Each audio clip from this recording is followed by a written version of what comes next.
اللہ سبحانہ و تعالیٰ نے نبی اکرم صلی اللہ علیہ وسلم کو 40 سال کی عمر میں نبوت رسالت سے سرفراز فرمایا۔ نبوت سے نوازے جانے کے بعد آپ 13 سال تک مکہ مکرمہ میں رہے۔ یہ زمانہ آپ کی مکی زندگی کہلاتا ہے۔ آپ نے مکئی زندگی میں 3 سال تک خفیہ طور پر اپنے قریبی لوگوں کے سامنے اسلام پیش کیا۔ پھر آپ صلی اللہ علیہ وسلم نے 10 سال تک کھلم کھلا اشاعت اسلام کا کام کیا۔ اشاعت اسلام کی وجہ سے کفار مکہ آپ صلی اللہ علیہ وسلم کے جانی دشمن ہو گئے۔ جو لوگ آپ کے دست حق پرست پر اسلام کی بیعت کرتے رہے اور اسلام کی شائع پھیلتی رہی، کفار و مشرکین کے غیظ و غضب میں اضافہ ہوتا چلا گیا۔ وہ مسلمان جو کچھ حیثیت رکھتے تھے یا ان کا کوئی حامی و مددگار تھا، ان پر کفار و مشرکین اپنے غصے اور ظلم کا اظہار کرنے سے قاصر و عاجز تھے، مگر جو مسلمان غریب اور نادر تھے، ان کا کوئی حامی و مددگار نہ تھا اور نہ وہ خود کوئی خاندانی و قبائلی حیثیت رکھتے تھے۔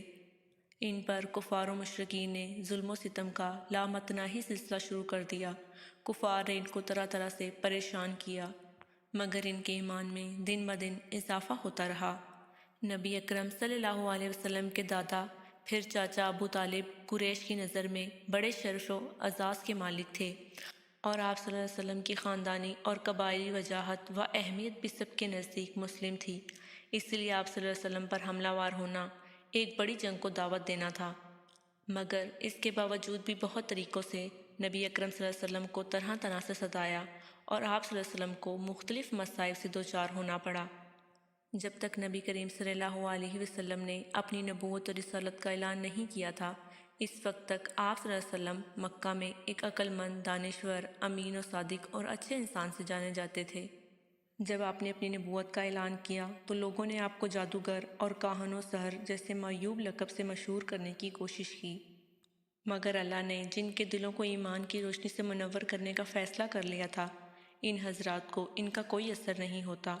تکلیف و مشقت برداشت کر کے آپ صلی اللہ علیہ وسلم کے پاس تشریف لاتے اور جلوہ انور ربانی سے اپنے قلب کو منور کر کے جاتے۔ کفار و مشرکین جب نبی اکرم صلی اللہ علیہ وسلم کے کسی معجزے کا مشاہدہ کرتے تو اسے قبول کرنے کے بجائے یہ کہتے کہ یہ ایک جادو ہے جو ابھی ختم ہو جائے گا۔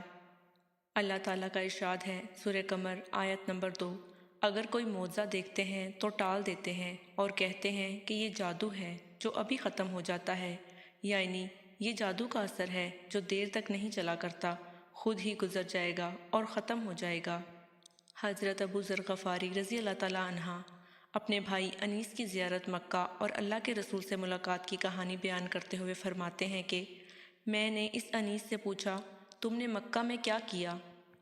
انہوں نے جواب دیا، میں نے مکہ میں ایک ایسے شخص محمد سے ملاقات کی جو تمہارے دین پر ہے۔ اسے اس بات کا یقین ہے کہ اللہ نے اسے رسول بنا کر بھیجا ہے۔ میں نے پوچھا، ان کے بارے میں لوگوں کا کیا خیال ہے؟ انہوں نے فرمایا، لوگ کہتے ہیں کہ وہ شاعر ہے، کاہن ہے اور سحر ہے، جبکہ انیس خود ایک شاعر تھے۔